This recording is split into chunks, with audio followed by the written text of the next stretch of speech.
Games, Brrraaains A Head-Banging Life here with 10 things we love about Shadow Man. Of course, there will be a 10 things we hate about Shadow Man, as is the norm with these series of videos, love and hate. I've got 10 things, you've got 10 things. Your first episode of doing 10 things. Yep. I found this fairly straightforward because it's a game I know very, very well. I am a big fan. I have a couple of different tattoos related to it in my gaming arm, which is the Shadow Man mask and the eyes, and of course, Jonty. It came out in 1999. You could get it on the N64. You can get it on PlayStation 1. You can get it on the Dreamcast. You can get it on the PC. That's it, I believe. Yeah, yep. That's the 4. So, doubling up. If we double up, basically, I'm going to start. If I say one that you've got as well, just jump in, basically. Yep. So I'll start us with, I love the story. One thing I love about Shadow Man is the story overall. I do think it's a very, very good story. I think it's very interesting. It feels very epic. The whole emphasis of end of the world does actually come across, I think. Yeah, definitely. I mean, again, I've got a story too now. I mean, the story's faultless. Literally from beginning to end, you know, it's just from going from day to night. It's just... Yeah, when you say faultless, I'm like, my mind automatically went, no, there must be faults. And I was just trying to think what particular faults. I mean, we'll get on to anything of that in the hate video. But it is pretty solid. You get a good intro, which doesn't tell you much. And then you kind of, here's the story, off you go. And it's kind of like, it felt like the whole living, breathing world that existed before you can get there. And then you've kind of got this separate story. And thanks to the introduction of Jack and Legion as well, gives you a bit of backstory and that. And I think it plays up very nicely. It's got a good twist as well. Oh, yeah, definitely. I mean, it's really, really enjoyable. Yeah, good story, basically. So you had that one as well, yeah? You had that one as well? Yes, I did, yeah. Yes. Okay, I'll go next then. Talking of which, as I mentioned, backstories and stuff like that, one of the things I really love about it is that there's a lore that exists already, if that makes sense. So you put Shadow Man in, and from the first 10 minutes, it's clear that there's more to this. Yeah. Like, almost as if like this is a sequel or a third game in a series. Yeah, definitely. It's like you go in and you're expected to know who this Shadow Man is, who this character Nettie is, and so on.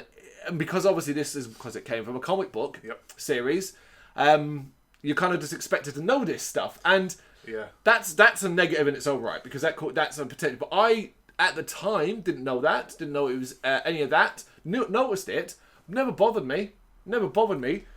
So I love that extraneous lore exists. That it's not just a game. You can get comic books. You can find it other media. I mean, I didn't actually know there's comics, to be fair. No, so I mean, but I know what you mean by literally, you're playing a game, it's like, this should have been like somewhere in the middle. You know, where's the beginning? Right, but no, I mean, comics I didn't even know. Yeah, I mean, it's a thing I love, not a negative, because I just love the idea of all these untold stories. Yeah, definitely. The episode we play is like an episode. This is an episode of a longer series, and there are untold stories. And it's a shame we never really got those untold stories like in other games, unfortunately, you know. But yeah, that's my second one. Did you have that? No, I didn't have that one, no. Go on and go with your first original. So I've gone for, I've gone for like this. There wasn't enough talking, but speaking to Jonty was enough for it. You know, I mean, Jonty was one of the. I mean, overall, he's one of the best characters I've seen in gameplay. You know, okay. He's fun. He's Irish for starters, and the accent's hilarious. You know, I mean, he's a snake with a bloody top hat, for Christ's sake, and it's just hilarious. You know, and the fact that he spends literally the entire time trying to just wind you up. Yeah. You know, which is quite funny, yeah. So it's Jonty is your positive, yeah? Yeah, I mean, Jonty's very positive. You know, he's entertaining. I mean, the way he looks is pretty cool. You know, it's quite freaky, I suppose, overall, you know. Yeah, I mean, I do think he's one of the most memorable characters in the game. Of course I do. I've got him tatted on me. I love the character as well. Yeah. I love the intrigue behind it. Do you know why he is what he is? Because the comic books explain it. I might be completely wrong here, but I'm sure I heard something like he was punished. He done something, and he was punished by. Again, I might be wrong, but he was punished by Legion, I believe. No. Okay, so I was wrong. Yeah. I'm not right. If you know the comic books better than me, I have read them. You might be able to correct me in this, but I believe he's in service to Nettie. He basically in live side he was a drunk Irish dwarf, and he's in service to Nettie. Hello there, Michael. How's that treating you? Jonty, Kindly refer to me as Shadow Man. Michael Leroy has no place here in Deadside. Whatever, Mick, it's good to see you again. Seems like simply ages since I last set me eyes on your happy, smiling mug. Yeah, basically. Okay, my next one.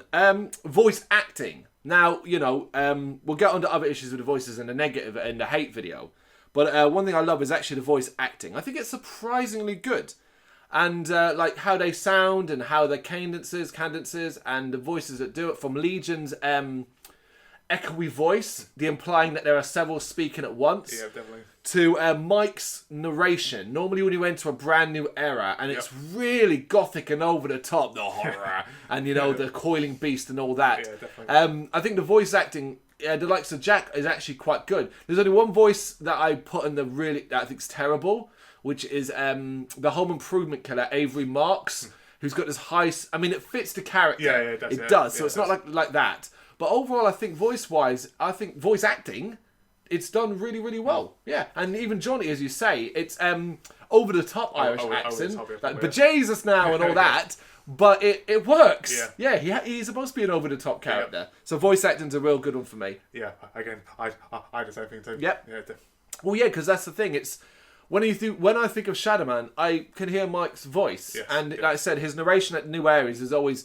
and you get like almost like a montage of the location as he talks. I think is really, really well. And also what they did good as well, he doesn't comment a lot throughout the game. You know, like, because it's a big game, and if he was getting hit or he was seeing things, you get characters often repeating lines over and over again. Yeah, thankfully it doesn't actually happen lots. The worst one of that is probably when you're in any temple and Sister's awake. That line. Yeah. But there it is. All right, so you had that one as well. Yep. I'll go again. How big the game feels.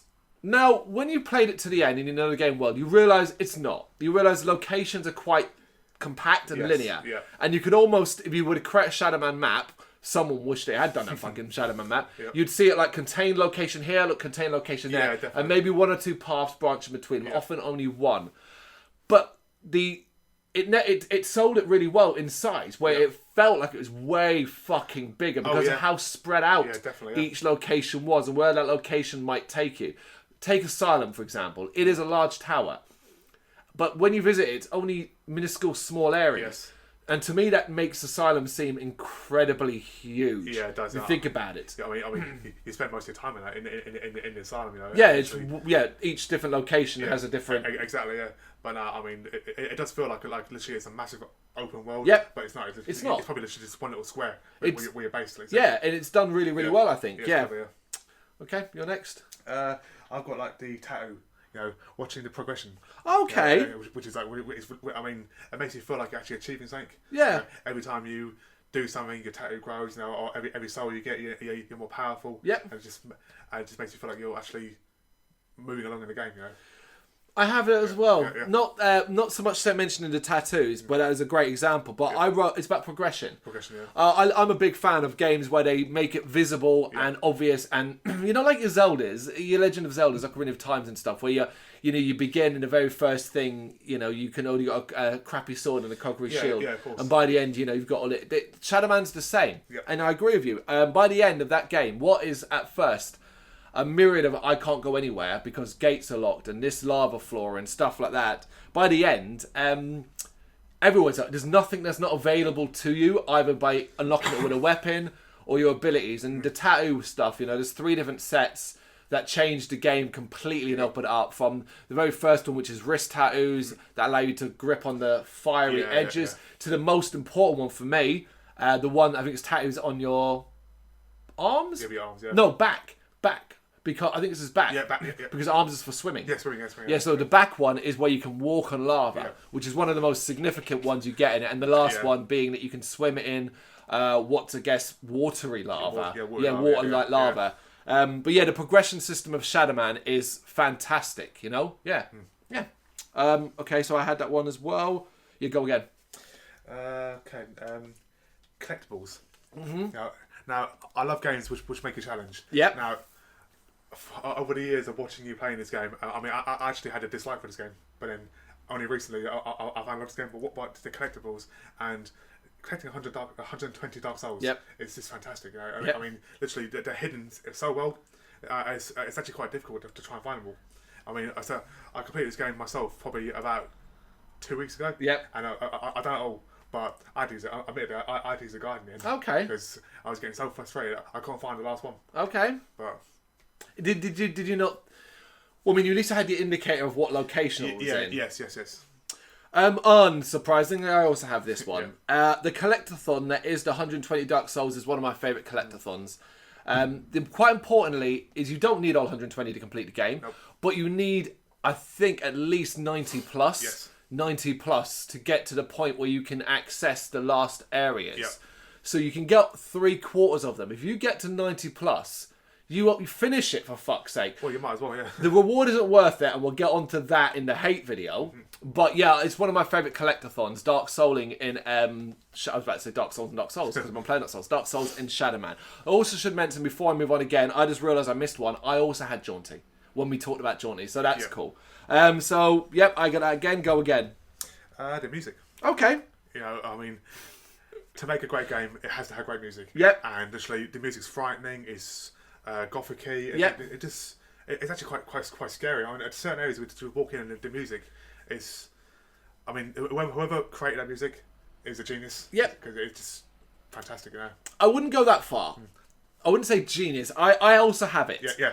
I think the soundtrack is unique at times. I think there's some that are cool and outstanding. I particularly like the music that plays in like the just the general wasteland areas. And there's some good stuff in Asylum, particularly like the Cathedral of Pain is quite gothic and over the top. But the one that I always kind of remember and kind of draw it back to and remind people of like and think is Playrooms. Now Playrooms music, and I will put it in this video, is fucking weird. It's nursery rhyme to begin with, or a mobile play that's over babies, and then you hear what sounds like a child playing with a squeezy toy. Yep. And then you hear the sound of a drill, and it's got this fleshy sound as if it's being drilled into something. Yeah. And your mind automatically goes, "Is that?" And the reason why here's the thing: why you think this child might be getting killed, is because you hear like what sounds like clown laughter, and what sounds like a woman's crying in pain, like suffering, like she's found her. The Playrooms is a messed up one, and it's the one I always come back to. Yeah. Well,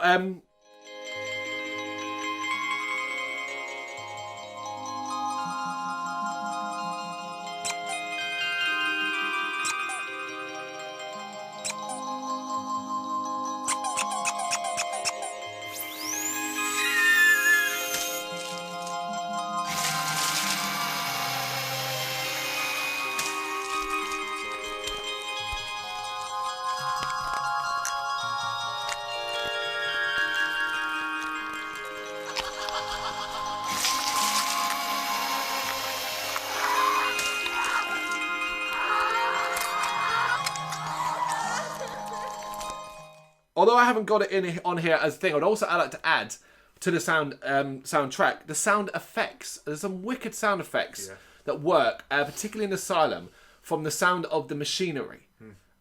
You're told that Asylum's like a living beast and this whatever, and it's true. And the sounds of the machinery and the steam and all that, I think, are really cool. Yeah, you can hear working in the background. Yeah, I think that's really fucking cool. All right, I had it as well, so go again. The Sisters.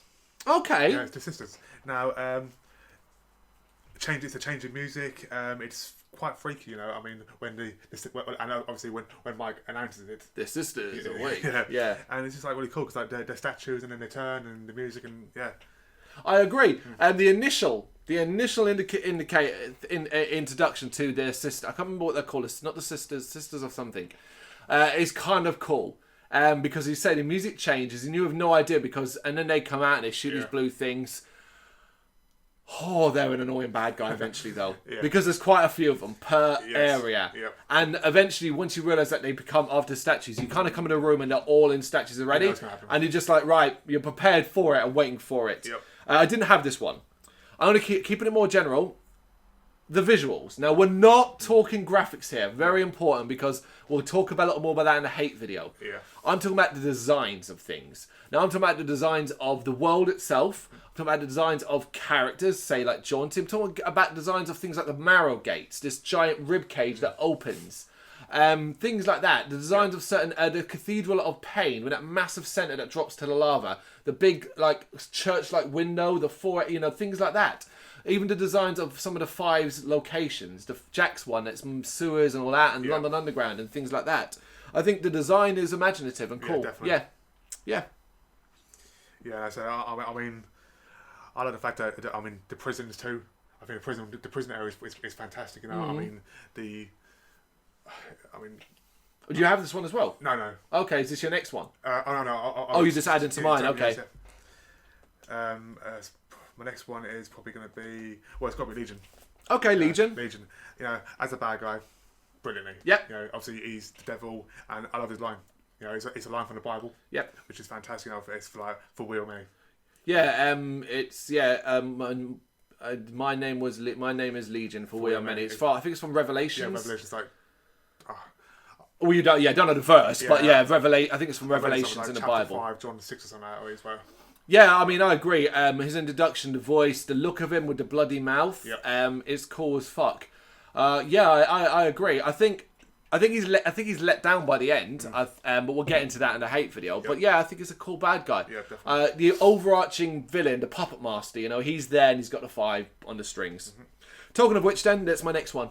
The 5 serial killers and the battles with them. I love this. I love the idea of putting real world based. Some of them based on real life serial killers, which was kind of cool. The likes of Avery Marks in his horrible little fucking dilapidated hotel, to Jack the Ripper in the London Underground, and 3 in the prison. Although they're not as memorable, except for the Doctor, the Lizard King, whatever his name is, can't remember his name, Batrachian. I think they're cool as fuck. They're all in. I think they're a real cool inclusion. I love that there's a file that you can actually read in the game, which goes into a lot more detail about them as well. Yeah. Okay, I've got. Was that my last one? Yes, that was it. We doubled up on so many. That was my last one. You got any more? I've got two more. Actually. Okay. I've got the night and day. The fact that literally in the daytime. You try and fight one of the bosses in the daytime. You have no chance. Yep. When you fight them at night time, it gives you great pleasure. The fact that you can actually defeat them. Yep. And obviously the fact that I like the fact that you're basically weak at day and you're strong at night. It's really cool inclusion. It's a good actual plot device of the game. A sort of early challenge that you come to where you can't fight the 5. You've got to get L'Eclipser and create that item, that weapon, to then turn. Live side into night side, effectively. So Shadow Man will have his powers when he crosses over. Yeah, I agree. And I think we've already done this one, but I just put down the asylum. The fact that the building itself, I guess that falls into the whole visual and stuff like that. Yeah. Right, there you go. There's our 10 things we love about Shadow Man. Make sure you check out 10 things we hate and let us know what you think in the comments. Thank you very much for watching. You can check us out on gbhbl.com as well as on Facebook, Instagram, Twitter and Tumblr. Go to Patreon and help us out over there. That's patreon.com/GBHBL, as well as Big Cartel, where you can find some of our merchandise.